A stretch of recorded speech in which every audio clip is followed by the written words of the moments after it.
In this video, I'll show you how to integrate Clickup with HubSpot CRM from inside your HubSpot account. So to do that, you first need to head over to your HubSpot dashboard. From here, click on the Marketplace icon or go to your settings and look for Integrations. Once you're inside the app Marketplace, click on the search bar and search for Clickup. When you see Clickup in the results, click on it to open the integration page. From here, click on the Install or Connect App button. HubSpot will then prompt you to continue the connection process. Just follow the on-screen steps to allow HubSpot to connect with Clickup. After the integration is connected, you can manage the integration settings directly from your HubSpot Connected Apps section. From here, you can control what data is shared between HubSpot and Clickup and how activities are synced.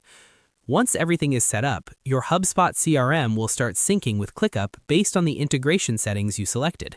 That's it for this tutorial. If this helped, drop a like and subscribe for more quick HubSpot walkthroughs.